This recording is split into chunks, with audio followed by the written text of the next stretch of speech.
नमस्कार दोस्तों, नरेंद्र मोदी ने सारे कर्म कर दिए लेकिन बहुमत नहीं ला पाए। आज राष्ट्रपति भवन गए और अपना इस्तीफा दे दिया। तो अब कहानी यह है दोस्तों कि नरेंद्र मोदी के पास बहुमत नहीं है। अब तक एक आकाश की एक पाताल की बातें करने वाले नरेंद्र मोदी जी को बैसाखियों के सहारे अपनी सरकार खड़ी करनी पड़ेगी। जो नरेंद्र मोदी अब तक रात 8 बजे आकर अपना निर्णय जनता पर थोप देते थे, अब अपने गठबंधन के लोगों से पूछ कर काम करना पड़ेगा। यानी अब मनमानी खत्म। लेकिन अब यहाँ पर रुकिए, क्योंकि मैंने अब तक आपको जो बताया है वो सिक्के का एक पहलू था।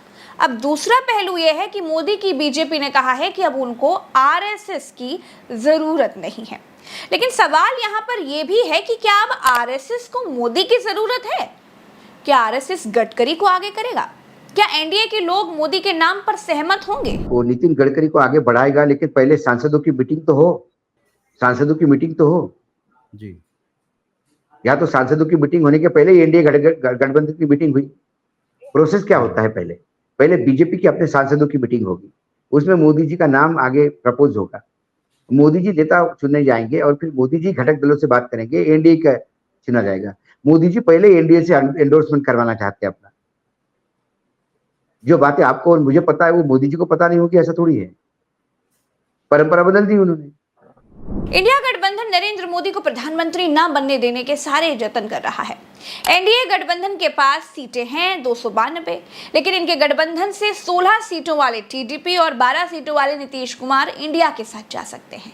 इंडिया के लोग कहते हैं हमारी बात चल रही है। अब बात अगर चल रही होगी तो मैं चैनल पर तो नहीं बोलूंगी, लेकिन राजनीतिक नेता और इतने बड़े बड़े जो शीर्ष दिग्गज नेता हैं, ये सब एक दूसरे को दशकों से जानते हैं और मुझे लगता है एक दूसरे से बात तो हमेशा ही करते होंगे। यानी 16 और 12 सीटें मिलकर हो जाती हैं 28 सीटें। अगर मोदी कैंप में से ये दोनों पार्टियां निकल जाती हैं तो फिर पूरा एनडीए सिमट जाता है 264 पर। बहुमत के लिए चाहिए 272। ऐसी सिचुएशन में एनडीए के पास सरकार बनाने लायक आंकड़े नहीं रह जाते हैं। दूसरी तरफ इंडिया के पास है 234 सीटें, यानी बहुमत के लिए इनको चाहिए कुछ 38 सीटें। अगर 28 सीटें नीतीश बाबू और चंद्रबाबू नायडू की तरफ से मिल जाती हैं तो कम पड़ेंगी केवल 10 सीटें। और अब ये 10 सीटें इंडिया गठबंधन निर्दलीय कैंडिडेट से और छोटे दलों को जोड़कर जुटा सकता है। नीतीश कुमार इंडिया के संपर्क में है। दोस्तों, नीतीश कुमार और तेजस्वी यादव दोनों को इंडिया और एनडीए की मीटिंग में जाना था। पटना से एक जहाज उड़ता है।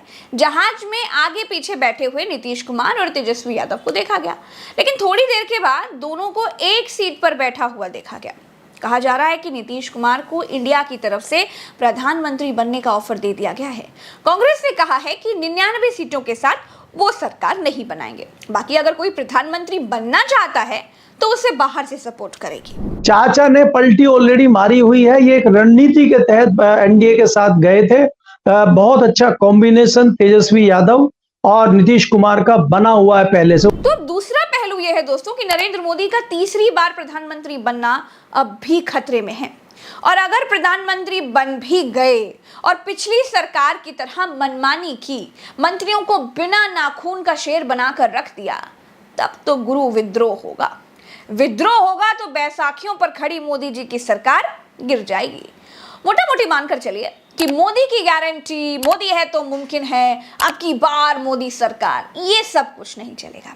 अब मोदी सरकार नहीं, अब तो गठबंधन की सरकार। बीजेपी पोस्टर्स में दिखाती थी कि मोदी राम को लाए हैं।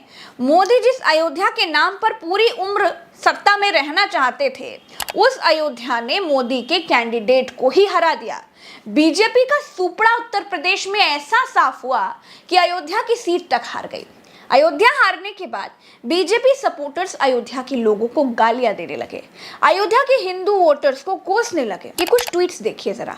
अब देखिए कैसे भक्त मंडली बिल्कुल पगला गई है। दोस्तों, मोदी ने पिछले 10 सालों में अपने एनडीए के लोगों का मुखड़ा तभी दिखाया जब इंडिया नाम का गठबंधन बना था, लेकिन इस बार मोदी बैसाखी पर खड़े हैं। अनुकंपा पर बने हुए प्रधानमंत्री बनेंगे। इसीलिए एनडीए दलों की एक ऐसी ही हाय हेलो वाली मीटिंग बुलाई गई थी, जिनको मोदी सेकते तक नहीं थे, जो मोदी से महीनों मिल तक नहीं पाते थे, वो मोदी के साथ बैठकर मीटिंग कर रहे हैं। समय ने मोदी को यहाँ पर लाकर खड़ा कर दिया है। मोदी को झूठ मूठ का मुस्कुराना पड़ रहा था। आप सीनियर है दल बदलने में, आप सीनियर है नए नए दलों से गठबंधन करने में आप सीनियर हैं, अपने खुद के ससुर की पीठ में छुरा भोंकने में, अरे आप सीनियर हैं, एक चुनाव के बाद दूसरे चुनाव में हारने में, एक चुनाव के बाद दूसरे चुनाव में हारने में, और मैं तो उसमें सीनियर हूं नहीं। हालत ये थी मीटिंग की कि मोदी मुस्कुरा रहे थे और बाकी सब लोग सीरियस थे, क्योंकि जो मोदी आज दोस्ताना दिख रहे हैं, कल तक यही मोदी जी सबकी क्लास लिया करते थे।